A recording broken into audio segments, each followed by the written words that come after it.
Hi, my name is Charity Thomas. I'm coming to you from Isothermal Community College, and this is Campus Connection.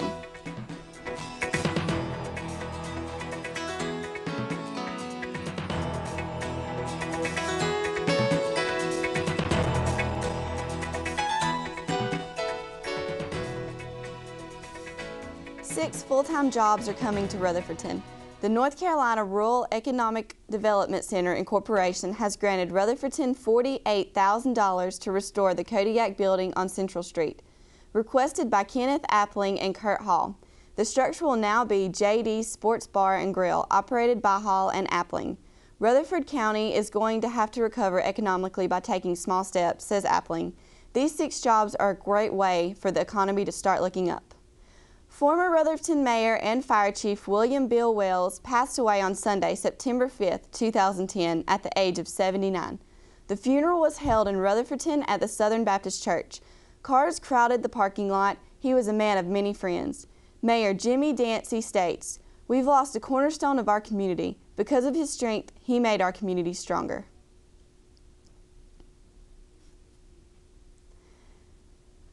With the euthanization of any pet left unadopted or boarded, many rushed to adopt pets as the local animal shelter planned to close down for the facility repairs. It's a harsh thing, many agreed, but at $15 per day per animal, it was not economically feasible. By 2 p.m. Friday, September 3rd, they would have euthanized the pets. Around 2:15 p.m., Golden Valley's Linda Hazard arrived in a panic to check on the animals. Luckily, every pet was adopted. If not, she was taking them with her. Local state trooper Beth Patterson adopted the last 2 pets, a black male kitten and a black adult female cat, naming them Jack and Lily. She is very passionate about animals, like many others in Rutherford County. Volunteers claim to have answered about 600 calls and emails about the closing and the animals needing adopted, wishing every week at the animal shelter would be this great. Commissioners proposed to build a community pet center estimating around $490,000 for the adoption area and $1.2 million for a complete pet center and animal shelter. No motions were made to proceed with construction, but the community pet center will continue to raise money for the new shelter. Some of the funding raised include an event at the foundation on October 23rd and a fine wines for felines and canines on November 11th. Women's raising money for Parkinson's disease ran through our county last week.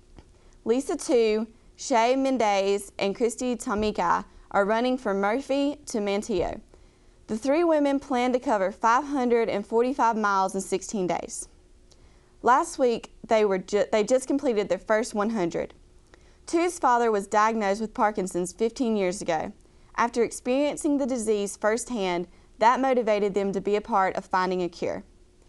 They are running for the Michael J. Fox Foundation and have already raised over $40,000. If you would like to donate to the Murphy to Manteo fund visit, then visit the web or send a check payable to the Michael J. Fox Foundation to the address on your screen. For a look at what's going around campus, here's Jessica. Join the Isothermal Student Government Association, the TALC Campus Life Task Force, and the Career Center for Eat Smart, Move More.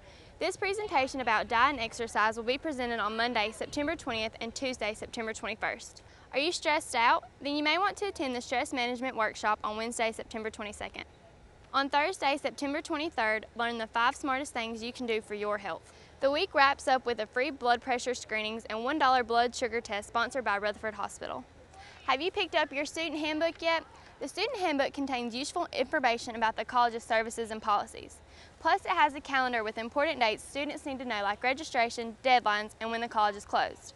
You can find this handbook on the Isothermal website, or you may pick up your own copy in the Career Center or the Student Service offices. Several portfolio workshops will be offered this week.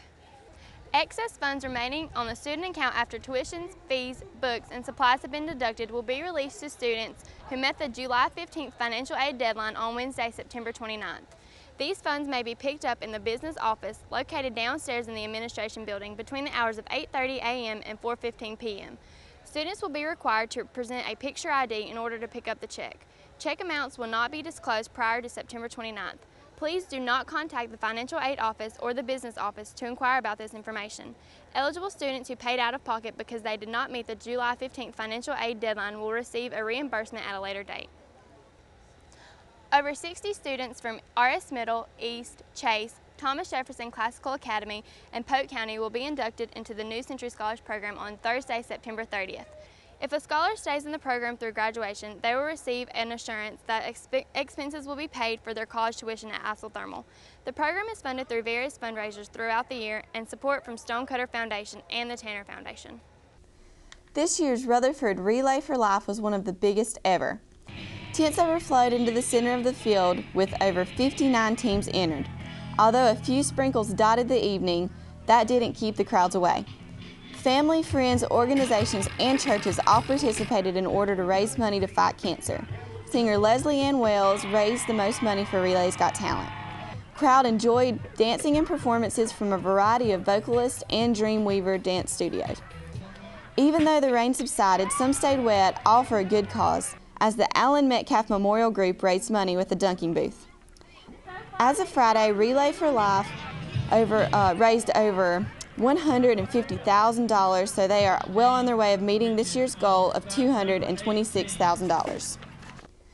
The Dirty Dancing Festival will be held September 17th and 18th in Lake Lure. More than 20 years later, the film still has fans. Few of the locations that were shown in the film remain today in Lake Lure.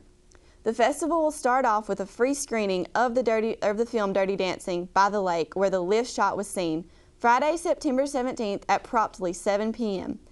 The festival will continue Saturday at 9 a.m. with activities like musical performances, watermelon carrying, and log dancing competitions and dance lessons. For more information about the festival, visit www.dirtydancingfestival.com. That's all the time we have today. I'm Charity Thomas. Tune in next time for more Campus Connection.